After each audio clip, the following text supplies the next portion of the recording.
bill that passed early on in the House is now on the Senate side. Is putting the bitter taste in ethylene glycol and the antifreeze. You know where that stands right now? Well, it's in the Senate. We haven't begun addressing too many House bills. I don't know anything about that bill other than the question I would have, would that cause the antifreeze companies to have to create a product specifically for Georgia? And if so, what does that do to the price of antifreeze? Yeah, I don't know. Certainly if something is, if there's an unsafe product that's causing death among a lot of our pets, we want to address it. And if that's the case, then, and it can be done with little or no cost to the company, then I think we need to look at it. But we don't want to set Georgia aside as a specific case. We have to create a specific product for us. I think we see the results of that with motor fuel. When you think about the fact we have to have these specially blended fuels during certain times of year for environmental reasons, how much that costs Metro Atlanta drivers every year. Not saying it's a good thing or a bad thing, but we do know when you have to create a special product, there's going to be an additional cost to it. Have you seen that? It's like a marijuana kind of thing that you can buy in the. I was talking with one of the House members.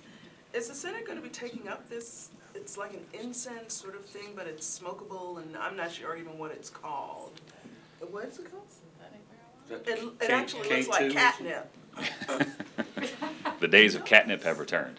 I suspect that there will be movement on that bill. I know there was a senator, and I can't remember who it was, floating that bill this last week. So, and Representative Jay Neal has dealt with it. It's the first I've heard of it was watching lawmakers. I'd never heard of this before. So, if it's more potent than marijuana, if it's causing damage to young people, then I think that we need to take a serious look at it. I think I would maybe more hesitant as you begin to look at what adults purchase, and I don't know that much about the product, so I'm not saying whether it's good or bad, but certainly with respect to children, we ought to anything like that, we ought to take a serious look at. Chip, the House has passed the extension of the hotel motel tax. Members of the Senate have said, we don't want to increase taxes. Is the Senate likely to vote to do that? And if they do, how is that different from saying, okay, we need to spend more on schools? That's as much of an investment. That's a very good point. I think some would differentiate on the hotel motel tax. I'm not saying I would, but some have said, well, this is a tax paid by non-Georgians because few Georgians come to Atlanta just to get a hotel. Some do, certainly if you're from South Georgia. So I think some people look at it from that perspective, a little bit different angle than raising taxes on Georgians. But I would agree we need to be very careful in establishing that, and this time where we have clearly said that we are going to make the tough decisions on making reductions and shrinking government, that on the other hand we would be willing to extend a certain tax. I've not heard the arguments, and we have not had that bill before the Finance Committee as it pertains to what this revenue would go for. I understand that a lot of people are talking about this going to help him construct a new stadium. There's even some suggesting that the World Cup may come here if we were able to do this. I don't know if that's true or not, but it's a legitimate bill that passed by an overwhelming margin in the House, and we will certainly give it a fair hearing and fair consideration. Chip, have you guys got some gun bills coming up this week? I don't know that they're coming up this week, but I do know that the lawful carry bill is one that's under serious consideration. It's moved through the Judiciary Committee, and the Senate probably will consider that soon. I think Senator Seabaugh has done, and Senator Wiles has done an amazing amount of work on this. Typically in the past, when you talk about a bill dealing with the issue of lawful carry or guns in general, we get a lot of reaction. I mean, I get emails, calls, and we really had almost none this time. And I think that is a testament to the work done by Senator Seabaugh on this bill. I mean, this is a 2-year effort, and I think he's been very inclusive in ensuring that those who would normally work against these type of bills were brought into the process early and given an opportunity to have their say. And I think he should be commended for that. But as with most bills dealing with the Second Amendment, when it reaches the floor of the House or Senate, they're usually very successful. Got time for about 2 more. Think there's going to be any delay on the consideration of those bills to wait to see what the Supreme Court has to say about it? I don't think so. From what I've heard, there's been no discussion of delaying those bills for any other purpose other than making sure that the General Assembly was ready, but I don't think we're going to be looking at what the Supreme Court may say. Speaking of courts, you had the State of the Judiciary, as you said today, and she's going to obviously asked for more money.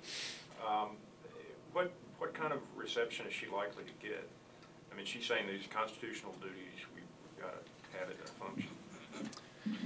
You know, a very wise former legislator once told me that we all attend these meetings before session, and we talk to our local governments and local entities that are interested in what we're doing down here. And she one time took the effort of writing down the request of everybody and added it all up. And it was at the time the state budget was $12 billion, and I think that her requests were something along the lines of $50 billion. So the problem is that there's this common belief that whatever you're involved in, it's the most important thing, and everybody else's interests ought to come second. We as legislators have to face the challenge of balancing all those interests and actually determining what is the most important thing. So while she may make a very good case as to why she needs more funding or the judiciary needs more funding in general, that's not the only case you have to make. You have to make the case as to why you need more funding and why somebody else needs to be cut. And that's what when people comment to me or write me or email me about this subject, I always say, well, look, you may be exactly right. You may need more funding, but please tell me whom should we take it from? Because the question is not whether you need more funding, but balancing the budget, and that's what we all struggle to do. So we will certainly give her the respect she is due. Everyone wants to fully fund our judiciary, our criminal court system, our jails, but there is limited resources, and we have to make very difficult decisions on how those resources are going to be allocated. The number one priority, as always, is education. Everything else takes kind of a backseat to that, but you know, we will do our very best to make sure that we're not doing significant harm to the judiciary. Doesn't that beg the fundamental question, though, of whether we're looking at a deficit or shortfall that is so severe that we have to look at raising revenue, ending exemptions, in addition to cuts? Can we just cut our way out of this? Well, no, we have to grow our way out of it. And so, again, as I've said many times before, the only way out of this is growth. And so we have to always keep in mind those policies that will grow Georgia's economy. Anything that stunts Georgia's growth is something that just keeps us in this problem for so much longer. And then you have to remember that, of course, you know, we're in a balanced budget state. Unlike the federal government, we don't just set a budget and then what we can't bring in, we just chalk off to debt. We actually have to take this money from somebody. And when I read my local newspaper in Cobb County last week and see that foreclosures are up 37%, people are hurting in a big, big way. And to continue to go back to the well and take more from them is just not something that most legislators are comfortable with right now. I mean, you know, people are making decisions at home of whether to buy their kids new shoes when they got holes in the sole. And they don't want us to take another dollar out of their pocket. And so we have to make those tough decisions too. I mean, I recall somebody using the political line one time, but it's so appropriate. You know, every Sunday evening, parents sit around the kitchen table cutting coupons, and why can't the government do the same thing? But I mean, that's the reality. I mean, our friends at the AJC do a phenomenal job of selling newspapers on Sunday because there's so many coupons in there, and that's what people are having to deal with right now. And we certainly don't want to add to their burden. So thank you guys for being here, and if I can ever answer any more questions, just contact my office.